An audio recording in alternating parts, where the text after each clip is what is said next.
On the night of August 29, 2014, a pizza was delivered to a house in Hudson, Florida.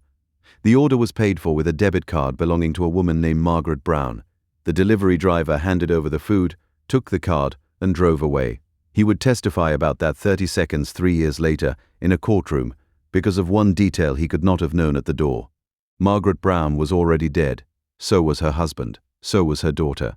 So was her daughter's boyfriend. All four of them were lying on the property while a man paid for a pizza with a dead woman's card, carried it inside, and fed it to a 4-year-old boy.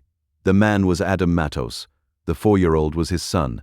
Nobody would find those bodies for another 6 days. And what Matos did during those 6 days is the reason this case is worth studying, because he never really denied the killings. He got on a witness stand in 2017 and admitted, out loud, that he killed all four of them. His entire defense rested on the word why. There are 3 things that decided this case, and not one of them is the violence itself. Stay with the pattern, because by the end you'll understand something uncomfortable about how juries actually measure a self-defense claim, not by what a man says happened in the worst 90 seconds of his life, but by what he does in the week that follows. To understand what happened, you have to understand who was in that house and why. Megan Brown was 27. She and Adam Matos had a son together, Tristan, 4 years old. The relationship had ended, and it had ended badly. Megan had moved from Pennsylvania down to Hudson, Florida, into a house on a quiet stretch of Pasco County with her parents, Gregory Brown, 52, and Margaret Brown, also 52. That's the part people miss. This wasn't Matos's home. He was living in a house owned by the parents of the woman who had left him, in a bedroom down the hall from her, while she started seeing someone new. Megan's new boyfriend was Nicholas Leonard, 37. Think about the pressure inside those walls. An ex-partner you share a child with, her parents, who have opinions, a new man in the picture, and a custody question sitting underneath all of it, because a 4-year-old doesn't stop needing both his parents, just because the adults can't be in a room together. Everyone in that house had a reason to want the arrangement to end. Only one of them ended it the way it ended. It's worth being precise about the power in that house, because it explains the shape of what followed. Matos had no claim to the property, no lease, no ownership, no say. His position there existed entirely because of Tristan. He was the father of the grandson, and that was the whole of it. Take the child out of the equation, and Adam Matos has no reason to be in that building at all. Every adult in the house understood that. It made him a permanent guest in a home run by people who had watched him fail their daughter, and it tied his standing to a 4-year-old who couldn't possibly understand what he was holding up. Situations like that don't stay stable. They either get resolved by adults making hard, boring decisions, a custody arrangement, a move, a lawyer, or they get resolved by whoever is least willing to accept the outcome.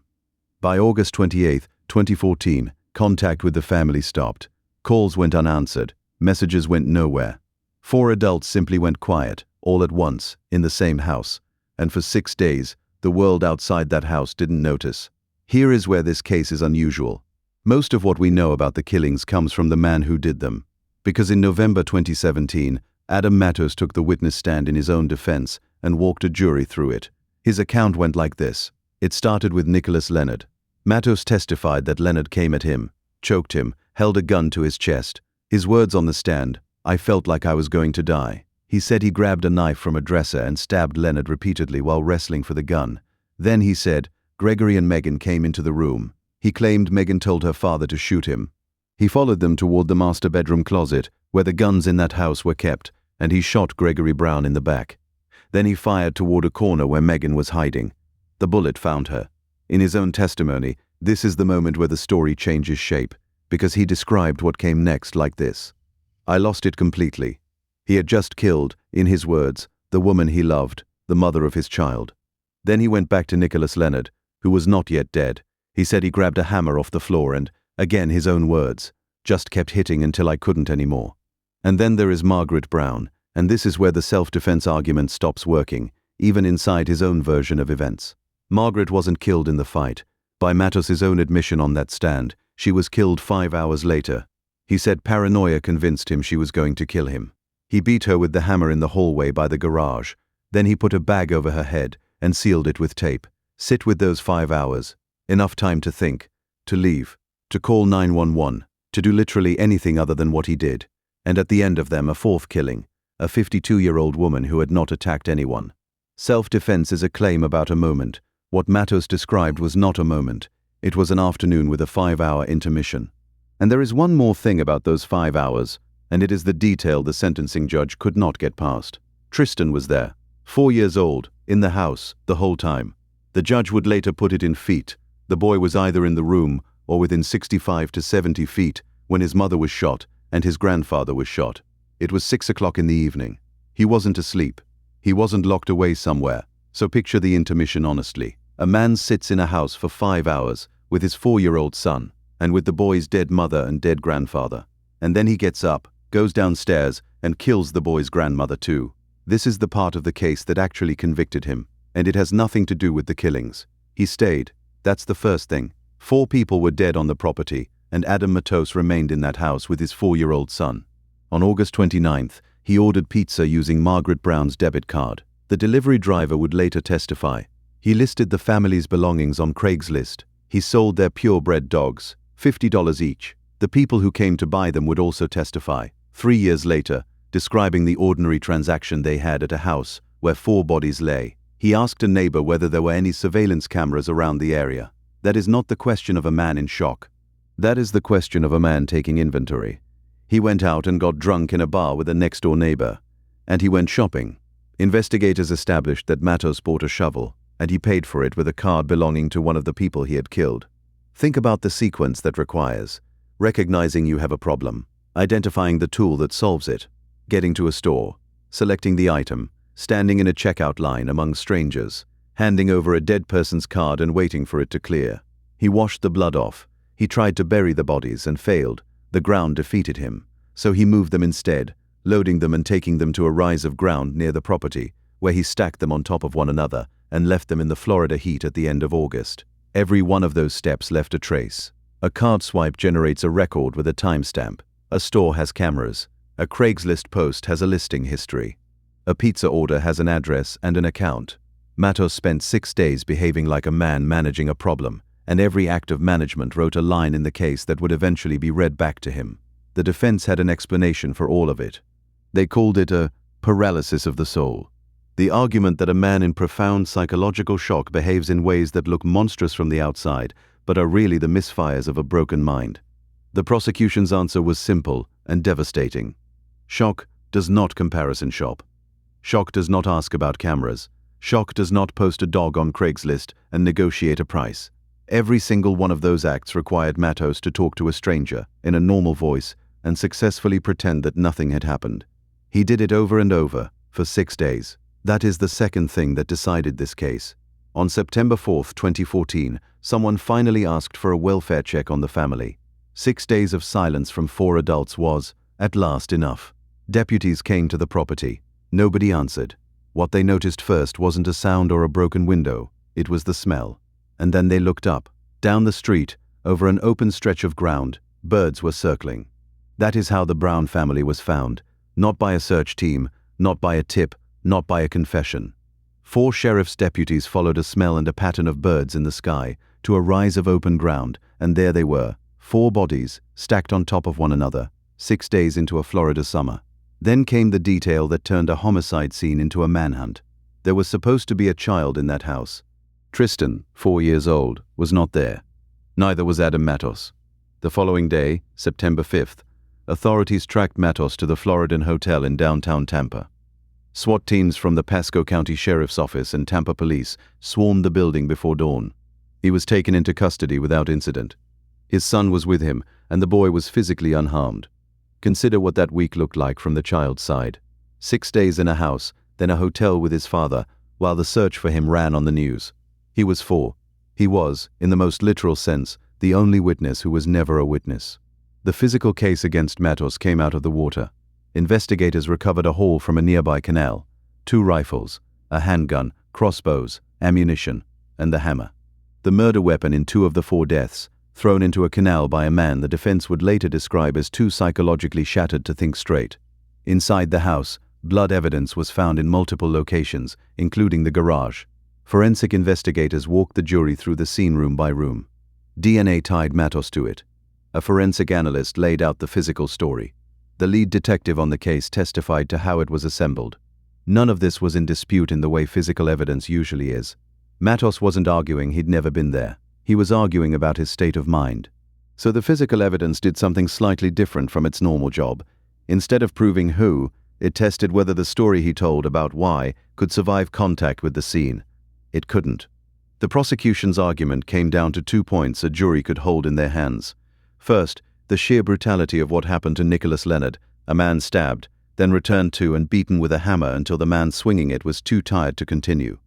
Second, the hours Matos spent cleaning, moving, and hiding 4 human beings. Those 2 facts, the state argued, are not compatible with fear. Fear makes you run. Matos didn't run for 6 days, and when he finally did, he took the dogs to Craigslist first. The trial ran in November 2017 in Pasco County. Cameras were in the room for all of it. The jury heard from the victim's family, from the forensic investigator, from the analyst, from the Craigslist buyers and the pizza delivery drivers, from the lead detective, and finally from Adam Matos himself, who chose to take the stand and tell them he had done it, but that he'd had no choice. On November 16, 2017, the jury retired to consider 4 counts of first-degree murder. They were back in under 3 hours. Guilty, all 4 counts.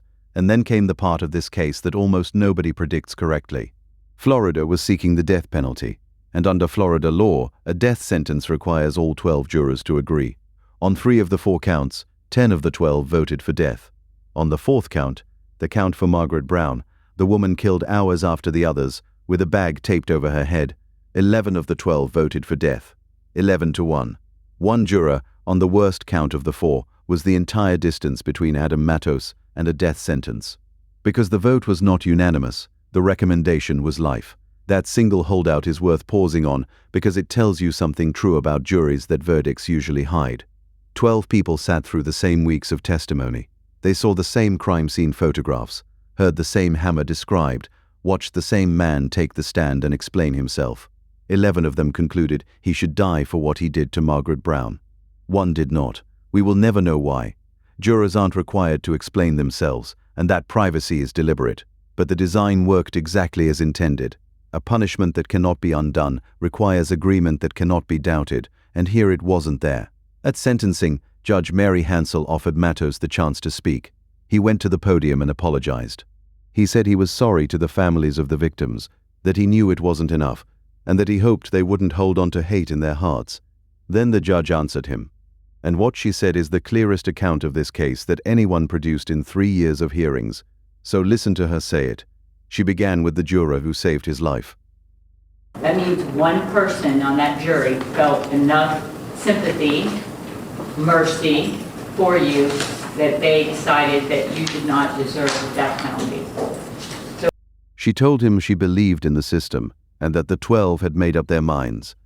And then she told him what she actually thought of him. This was the most selfish, self-centered, evil thing that I've ever heard. He had testified that he did all of it for his son. The judge took that claim apart, using the one fact he had admitted himself, the 5 hours. Your son was in the house when this occurred. He was either in the room or within 65, 70 feet of when you shot his mother, shot his grandfather, and then waited 5 hours, by your own admission, to walk downstairs and beat his grandmother to death. And then the line that has followed this case ever since. Just saying you're sorry doesn't make it so. You're not sorry for what you did yet. Maybe someday you will be. You weren't sorry that day. You weren't sorry when you took the stand, and you're not sorry now. Adam Matos was sentenced to life in prison without the possibility of parole on all 4 counts. The judge's last words weren't for him. They were about the boy, that Tristan would grow up without a mother, without grandparents, and without a father, and that he would grow up knowing his father was the reason. She said there is no worse life than that, and then she hoped out loud that the family he has left would be enough to give him a good one anyway. What makes this case worth understanding isn't the horror of one afternoon in a house in Hudson, it's the 6 days. A jury can't climb inside a man's head and check whether he was truly afraid. What a jury can do is look at everything he did after the fear supposedly ended. And Adam Matos gave them 6 days of evidence, in his own handwriting, on Craigslist listings and pizza receipts and a question to a neighbor about where the cameras were. He told the jury he was defending himself. Then he spent a week proving he had the presence of mind to know exactly what he'd done. If this one stayed with you, hit like and subscribe.